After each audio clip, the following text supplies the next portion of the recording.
আপু একটু জানতে চাই বর্তমানে আলোচিত হিরো আলম এবং রিয়া মনির সম্পর্কে একটু জানতে চাই।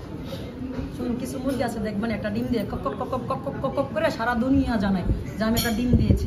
ওদের বিষয়টা এরকম। আলমকে নিয়ে আমি কিছু বলতে চাই না, কিন্তু মানুষের যখন ধৈর্যের বাইরে হয়ে যায়, ওকে আমি এমনি বন্ধু রাখি, আমার বন্ধু, সে আমার কোনো ক্ষতি করে নাই বা আমি তার ক্ষতি করবো এরকম না। তবে ওদের যে ব্যক্তিগত বিষয়টা, যে হাজব্যান্ড ওয়াইফ নাকি ওরা এক্সফ্রেন্ড না গার্লফ্রেন্ড, ওদের কাবির নামে তো আমরা দেখি নাই। ওই নুসরাতকে প্রথম বিয়ে করলো, তারপর তার বাড়িতে বউ আছে, 2-3টা বাচ্চা আছে। আবার এখন সে এই শুনলাম যে অভির যে বউ, তার সাথে তার আবার তার ভালোবাসা মানে চেঞ্জিং, বউ চেঞ্জিং, জামাই চেঞ্জিং। অভির বউকে নিল, সে চুমাচুমি ভালোবাসা করলো। আবার হিরো আলমের বউকে নিয়ে ওই যে অভি আর তারা কট খাইলো। আলম রিয়া মনি এখন কট, তার থানায় গেলো, এই করলো সেই করলো। কয়েকদিন পরে আইসা হিরো আলম কি করলো, ঘুমের ট্যাবলেট খাইলো নাকি হাঁসের ট্যাবলেট খাইলো না মুরগির ডিম খাইলো, খাইয়া এরকম অজ্ঞান হয়ে গেল। আরেকজনের কাছে কত কত কত কত, ওরে আমার বাবু রে, আমার বাবুটা মরে গেছে, আমি আর এগুলো করবো না।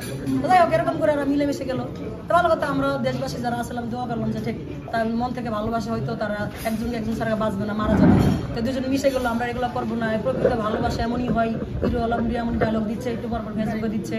তা আমরা যারা দর্শক আছে, আমাদের থেকে খায় কাজ করবো নাই, বাপের টাকা দিয়ে এমবি ভরে, নিজে ইনকাম করি, সারা পরিশ্রম করে এমবি ভরা, সেই এমবিতে বুঝলেই খালি হিরো আলম রিয়া মনি, হিরো আলম রিয়া মনি, অমুক তমুক। তাহলে আমরা তো ওদের জ্বালায় কোনো কাজ করতে পারতেছি না। আচ্ছা, মিলে গেছে ভালো, এখন 1 সপ্তাহ যায়নি, 15 দিনও যায়নি। এখন শুনলাম যে রিয়া মনি আর অভি কট খাইছে এমন অমুক জায়গায়, হোটেলে, কক্সবাজারে। আমরা কি কট খাইছে না কি খাইছে আমরা জানতেছি দেশবাসী। তুমি তোমার বউকে আরেকজন নিয়ে তোমার বউকে আজে বাজে কাজ করবে, তুমি সেই বউকে নিয়ে সংসার করবা, মানে জোটা মাল তুমি খাবা, খেয়ে আলোটাকে ছেড়ে দিবা।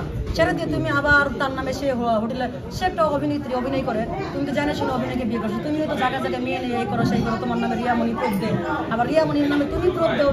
তুমি যাও মেয়ে নিয়ে, উজা ছেলে নিয়ে, এটা নতুন কি? মিডিয়া তো এগুলোতে অ্যাভেলেবেল হয়ে থাকে, বিশেষ করে যারা ইউটিউবার আছে, ইউটিউবে যারা কাজ করে। রিয়ামণি তো ইউটিউবের কাজ করে, বারে কাজ করে, বার ডান্সার।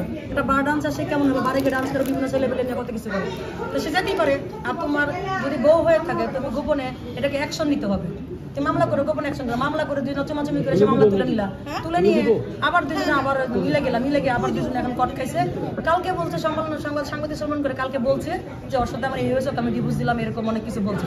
আপনারা হয়তো ছিলাম জানেন। তো আজকে আবার তারা দেখলাম ঘন্টা 2 আগে তারা আবার সেই ফেসবুকে এসে বলতেছে আমরা মিলে গেছি, জানেন করণে পড়ে। তাহলে ও একটা লুচ্চা, ও একটা লুচ্ছি, এরা বাংলাদেশের নাম্বার 1 খারাপ।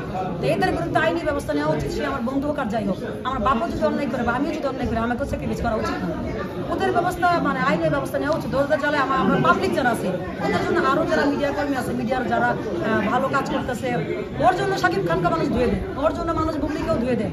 শাকিব খান 2টা বিয়ে করছে, কিন্তু কত কিছু। আর আলম যে এতগুলো বিয়ে করতেছে, ওর নামে কিছু হচ্ছে না। এক বুবলি আর মানে অপবিশ্বাস সবাই পড়ে আছে।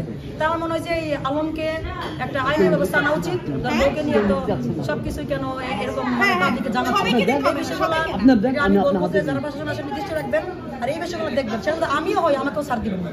আপু, সোশ্যাল মিডিয়াতে এবং আমাদের সমাজে কতটুকু তারা কলুষিত করছে এবং সমাজ তাদের কাছ থেকে কি শিক্ষা পাচ্ছে? খালি কলুষিত না, ওরা পুরো জাতি এবং বিশ্বকে মানে কি বলে ব্ল্যাক লিস্ট করে ফেলছে, মানে কালো পদ্মা দিয়ে ফেলছে, যেটাকে বলে কালো টাকা, কালো মানি, কালো আধার, এরকম।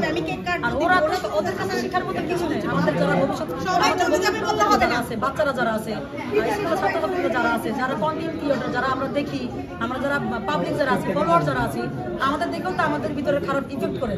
যারা স্বামী স্ত্রী আছে বা ভালো যারা আছে, বা তারা তো বলবে যে আলম এই যে ও ধরা পড়তেছে, আমরা ওইটা করবো। ওকে দেখে মানুষ এগুলো বাজে শিখবে। একটা ভালো মানুষ ভালো হলে ভালো শিখে, একটা মোল্লার সাথে চললে আপনি মোল্লা হবেন, আর খারাপ হলে চলে আপনি খারাপ হবেন, বিষয়টা এরকম। তো ওকে আইনের হাতে এনে শাস্তি দেওয়া উচিত।